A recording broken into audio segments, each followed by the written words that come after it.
Welcome to Public Domain Video Theater presented by the great detectives of old time radio.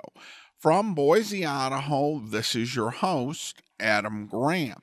Well, today we're going to bring you another episode of Code 3. This one is Season 1, Episode 39. Original air date, December 24th, 1957, and the title is The Benson Case.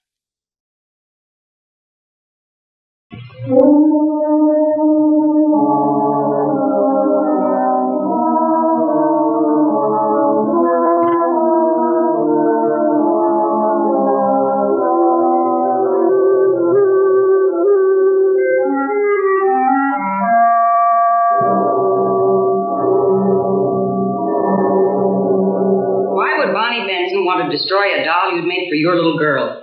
What'd you say to her, Inez? We were just talking, Captain Lawford. One day she's so friendly, the next day she jumps down my throat. I don't remember what I said. All of a sudden she grabbed the doll and started ripping it to pieces. I didn't mean to start any trouble. Oh, well, it's not your fault. Nobody's blaming you.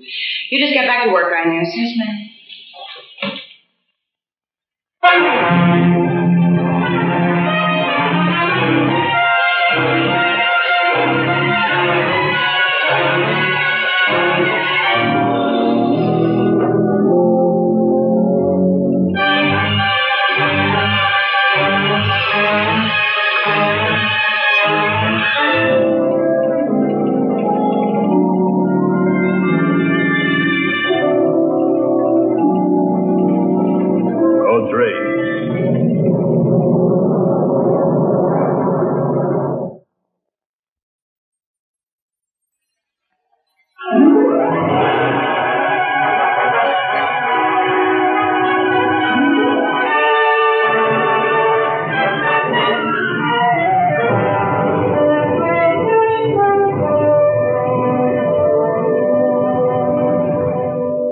The Terminal Island Division of the Los Angeles County Jail houses 250 inmates, all women of every age.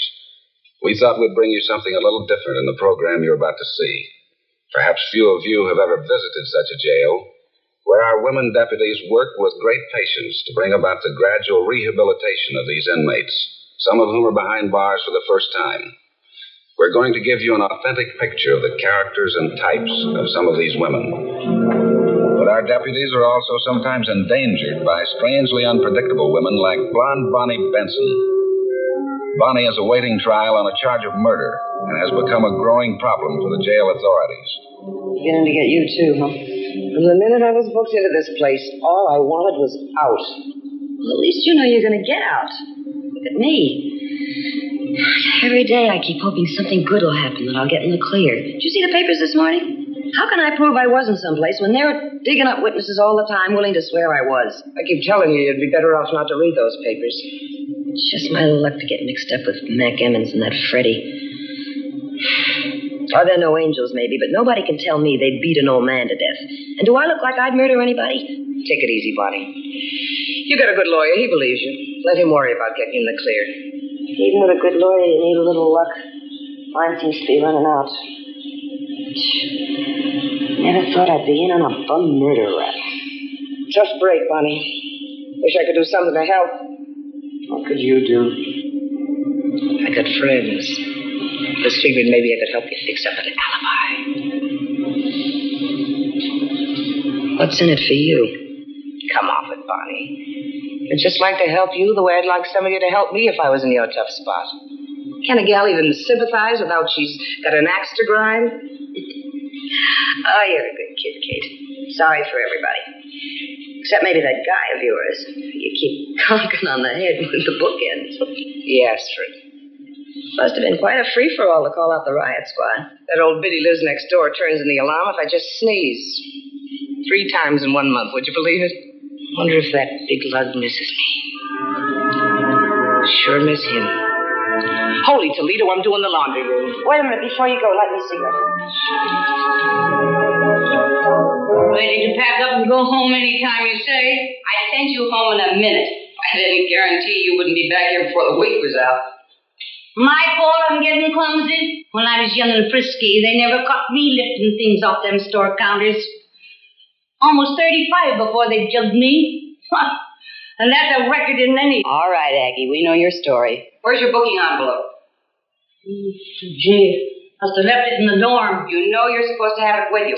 Spend half my life in here and you still got to ask me my identification number. How did you talk some of the girls into not reporting this morning, Aggie? Me? Well, I was only... Aggie, I was just asking why we got to slave all day while that Bonnie Benson sits around having her fingernails manicured and taking beauty naps like a queen bee. Bonnie Benson is in here pending trial. She doesn't have any sentence to work off.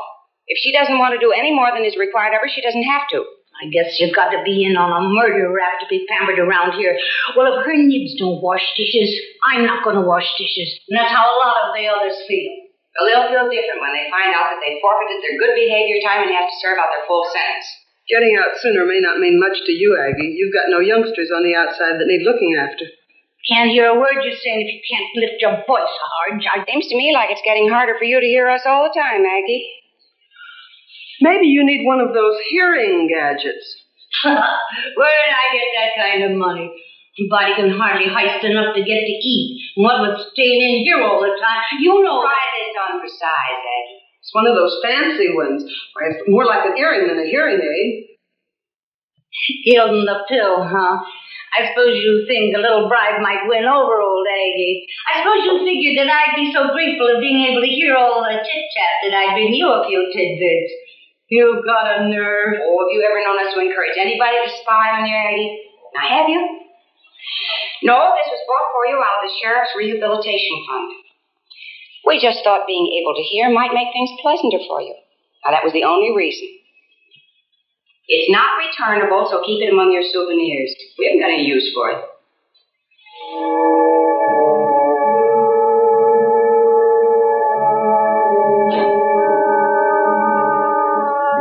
Sorry, trial didn't go so good, huh? No, you can't lie to those prosecuting attorneys. They got built-in radar. So what do? Tuck my way right into a 6-month stretch. Well, maybe next time you remember to sign your own name when you write checks. And spend my own money? Are you kidding? Sarge gave me a couple hours off. To adjust, she says. Mind if I bum a cigarette? Help yourself. Funny who you run into down at City Hall. Girl I used to know just did time at the county jail downtown. So? She says a woman deputy is planted in one of the dorms out here. Doesn't know how it got around, but she says it's for sure. How do you like that? One of our own club sisters in here. A policewoman.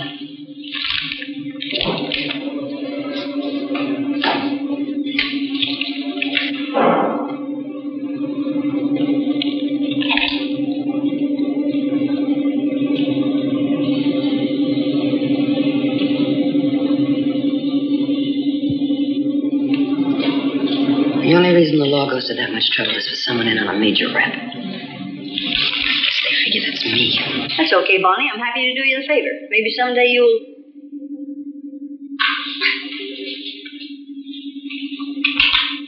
Did your friend tell you anything else? Only thing I could find out was the identification number when she was booked in. That's the way they work it. Book her in just like any one of us. But how are you going to spot her? This should be of some help. 25586. Did you tell anybody else about this? Let's keep it that way, huh?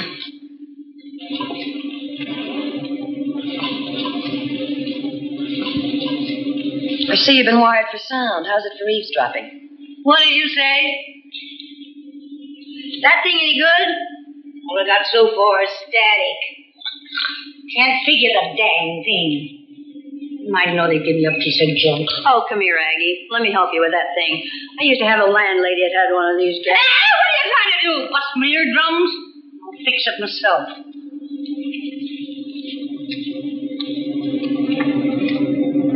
25586. That'll be some job. Could be any one of 50. I'll find her.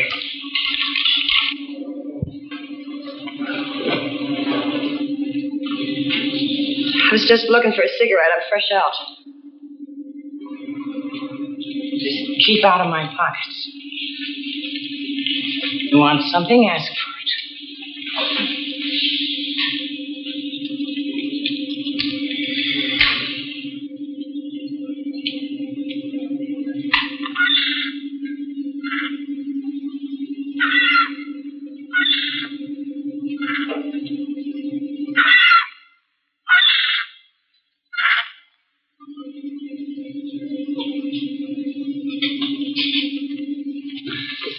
From the moment Bonnie Benson suspected a deputy had been planted in her dormitory, her attitude changed completely.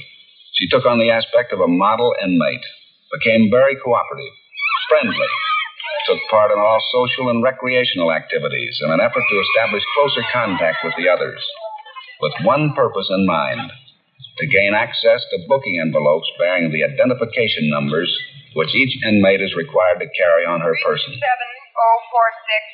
Bonnie feigned minor ailments, toothaches, headaches, anything to stand in the nurse's line, hearing the numbers being called as the girls waited their turn for medication. 502. She carried on this intensive search even to the extent of joining the various classes: ceramics, leatherwork, sewing. How old are your kids, Inez? Mary's 5, Jimmy 9, and the baby's 2. My boy's going to be 9 Thursday. They're bringing him to visit me. I'm trying to finish this in time for his birthday. Look, Bonnie, almost finished. Think it'll fit? Oh, he'll grow into it. He's sprouting up like a beanstalk. So are my 3. Mary looked pretty in this. I can't wait to see her in it. How soon will that be? Not too long now. Seems like years I've been here.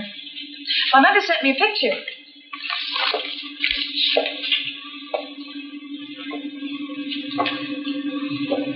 Lovely children, Inez. You got a nice family, Inez. You stay out where you can keep an eye on them after this, do you hear?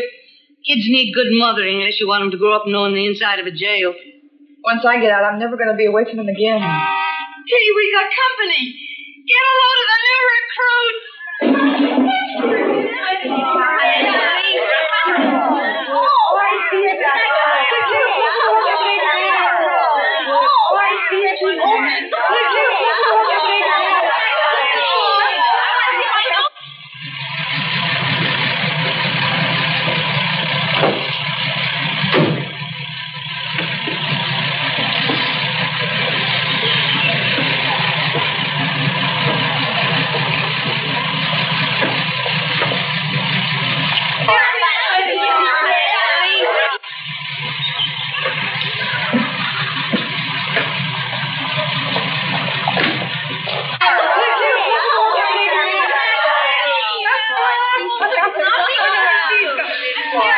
About it, huh? If you do find her.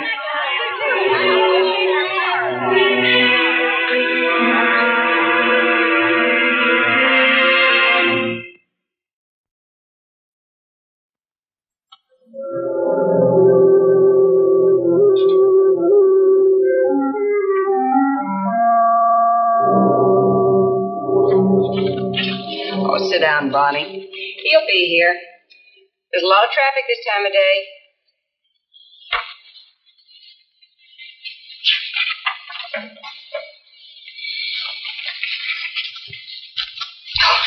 It's all right to smoke. Go ahead.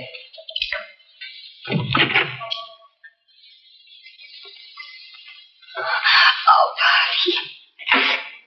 Gee, Mom, don't. Bobby, are you all right? Is Annie Mae taking good care of you? Yeah, she's great. She gets up every day to fix Uncle Fred and me breakfast. Aunt May never stays in bed late like you, Mom. And she makes cookies with frosting and everything. Well, we get up early, too. Sometimes it's still dark. And when I get home, I'll get up and fix your breakfast just like Annie Mae. Gee, that's great, Mom. When? Soon. Uncle Fred said you were going to work here for a long time, maybe. Not so long, baby. Don't call me baby. I'm almost 9. Well, that's practically a grown man, isn't it? Just think, you'll be going into the 4th grade soon. Yes. Mom, why do I have to use Uncle Fred's name and go to a new school? I like my old school. Oh, you'll like it fine as soon as you make some new friends. Listen, I got some presents for you. I made them myself. Why do you see them?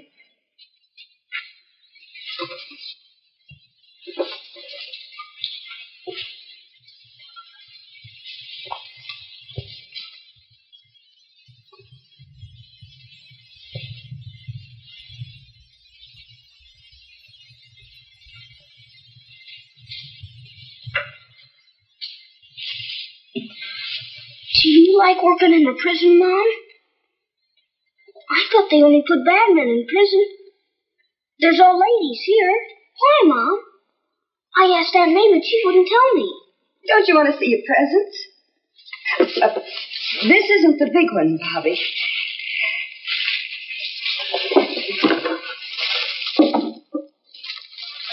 It's Sandy, the seahorse, like I used to tell you about in the story.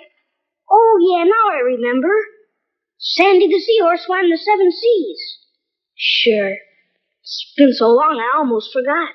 Gee, he swam just about anywhere he wanted to. Any place in the whole world. He wouldn't like it much in a prison, though. I sure don't. How about this, Bobby?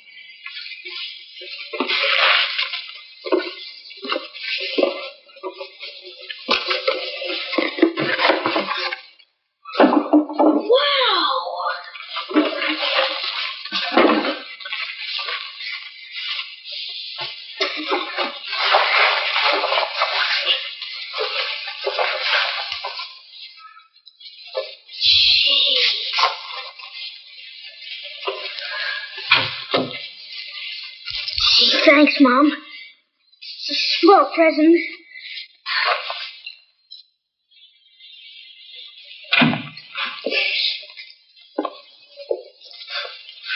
Bobby, Mother has to go back to work now. I want you to be a real good boy and don't make your Auntie May any trouble, you hear? Bobby, promise me something. If anybody says anything bad about me, if they say I did anything bad, don't you believe them, do you hear?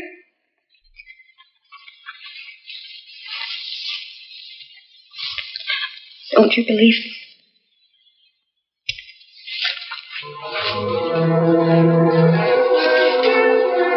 Miss Jarvis.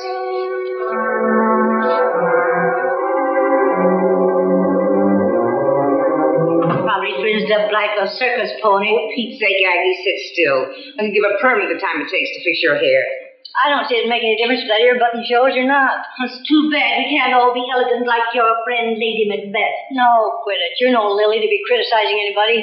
Maybe not, but I'd hate to make the front pages the way she did. Her and them pals of hers hammering that poor old gent to death. Maybe you were there and saw it, huh? Nobody's proved her guilty yet. Whether she did or didn't, I feel sorry for anyone who lets herself in for that kind of grief. How about changing the subject, huh, girls? All I was trying to do, I was trying to steer you chicks away from more trouble than you're in already. She's a bad one. I've been trying to tell you that, but you won't listen to me, either of you. Criminy, do I have to leave my own bunk to get some quiet around here?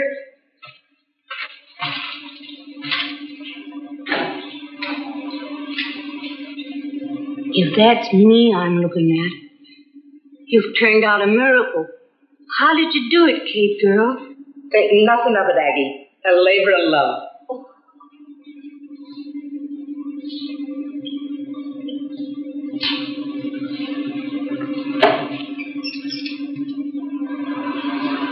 Why,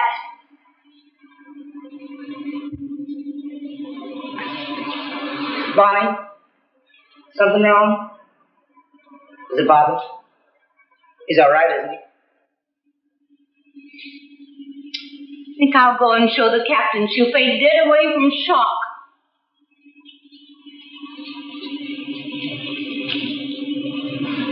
Maybe you'd feel better if you talk about it. Talk about what? Why is everyone always trying to pump me? Nobody's pumping you. I just thought you might feel better if you told me about Bobby. If you want to sit here and mope, it's okay. I'm sorry, Kate.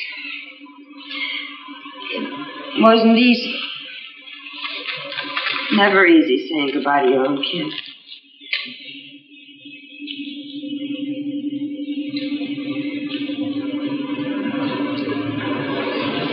Thanks.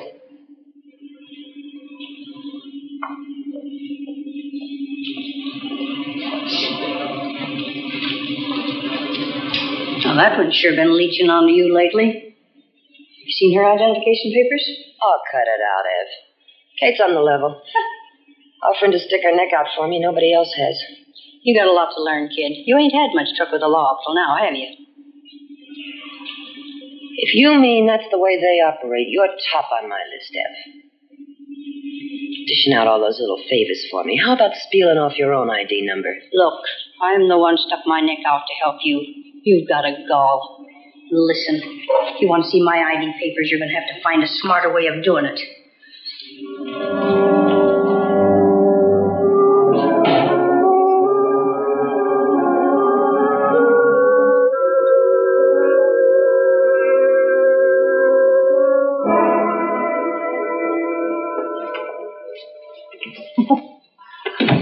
Like it, Captain? Like it? Oh, Aggie, you look beautiful, doesn't she, Sergeant? Oh, much too elegant to be anything less than a full-fledged trustee. At it again, huh? Always conspiring to convert me into a trustee. Well, you can work your way out of here sooner as a trustee. I'd be nice at that, hearing the sounds of this old world on the outside. Well, then how about climbing into a uniform with that first white stripe on it? No rushing me now, Sergeant. All right, take your own sweet time, Aggie. You got 6 long months to go. Say, Captain, that policewoman you stashed in our dorm. Are you getting foggy in the head? What are you talking about? I may be foggy about it, a lot of things, but not what goes on in this place. I've been in and out of here too often. All right, Aggie. Out with it. What have you got to say? You better get her out of here. Save you and her a lot of trouble. Now, don't get the idea I'm turning squealer. I just don't like to see people get hurt. If I could have found out who she was, I would have warned her myself. Well, thanks for the tip, Aggie. But you know better than to put any stock in dormitory gossip. You're trying to find out if it's dormitory gossip. Well, it ain't. As far as I know, the only ones onto it is me and Queen Bee and Evelyn. I'm onto that, Bonnie. Snitching looks at identification envelopes. I'd hate to be in her way when she finds what she's looking for. You ask me. She murdered that old codger. How about letting the jury decide that, Aggie? And let us worry about hidden police women in the dorms, okay?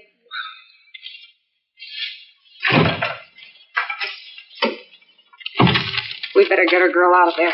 I wonder how he got tipped off. Search me. I know that not one of us even suspected. Must be a good operator.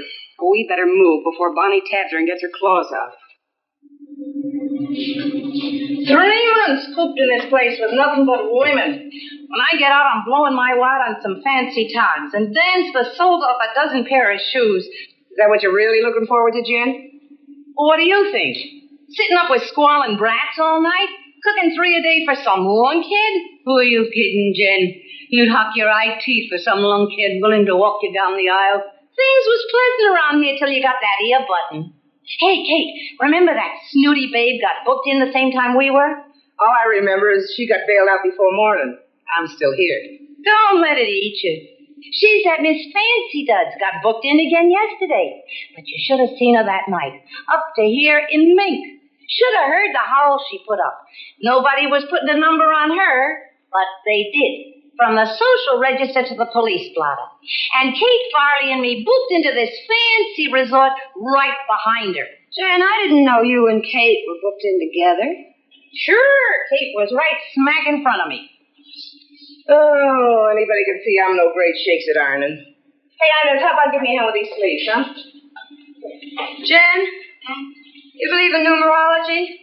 Tell me your number and I'll tell you your fortune. 25587. And I hope it adds up to money and love. In that order. For the both of us.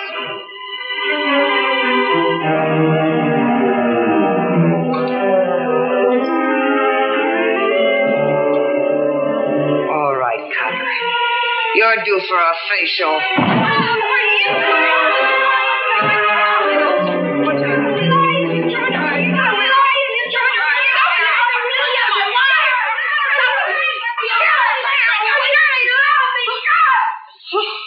What came over her? Got some crazy notion I was a policeman. Went completely berserk. Well, I never thought she'd get out of hand like that. You okay? Yeah. All right, girls, back to work. Good work, Kate, girl. Fancy taking Kate for the law. You look about as much like a lady sheriff as I do.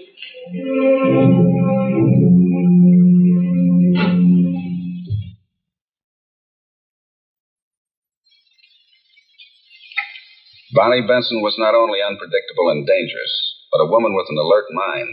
It didn't take her long to solve the identity of the woman deputy we found necessary to plant inside the jail. Perhaps you also guessed right.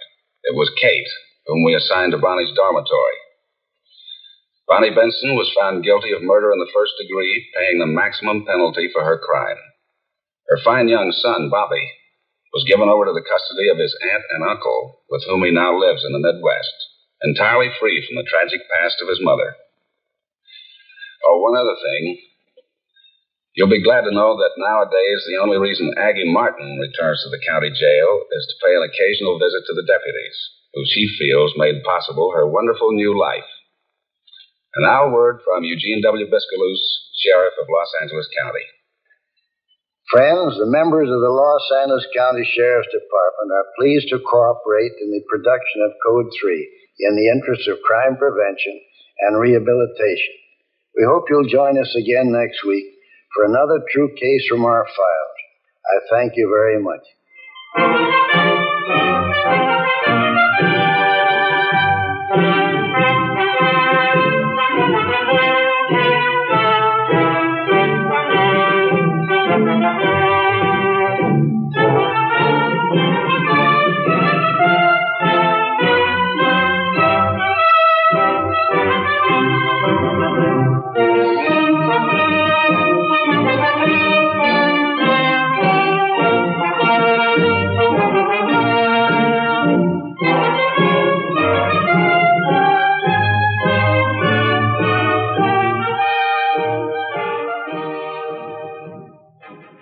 Welcome back. This was a really good slice of life look at a women's jail. Now, this is, of course, county jail, as opposed to a prison where those convicted of more serious felonies would go. And so this gives you a look at the atmosphere where you have people in there for things such as shoplifting, like Aggie, or other relatively less serious offenses, along with people who are waiting trial like Bonnie. This is an episode where having a lower budget and a cast that is not quite as polished actually tends to make things work really well, because it feels very natural. They act like and talk like the type of people you would expect to be in a women's jail in the 1950s. So with language, somewhat sanitized for television. And it plays out as a pretty good mystery with a solid human story worked in. The big exception to the actresses being little known is Joan Banks, who plays Bonnie. Joan Banks was a veteran radio actress. Her career started out with Gangbusters. She appeared in a lot of soaps. And she also co-starred in the radio version of My Friend Irma. She was also married to Frank Lovejoy and appeared opposite him in several episodes of Nightbeat as well as Suspense. So she had some serious acting chops, even if her face wouldn't be immediately recognizable to viewers at home. And that differentiation, I think, does kind of help Bonnie stand out as a character who is not quite the same as the rest of the prisoners in the jail. And I think that Joan Banks does a great job just bringing out her humanity and playing her in such a way that you aren't entirely sure that she did it, even though with her hunt for the policewoman, that would kind of indicate it. Overall, this was just a solid episode, and I hope you enjoyed it as much as I did. Well, that's all for now.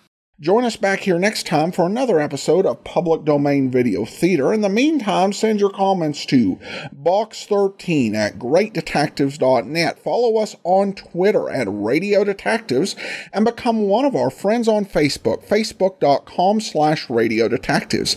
And if you like these videos, you can become one of our patrons at patreon.com/Radio Detectives. From Boise, Idaho,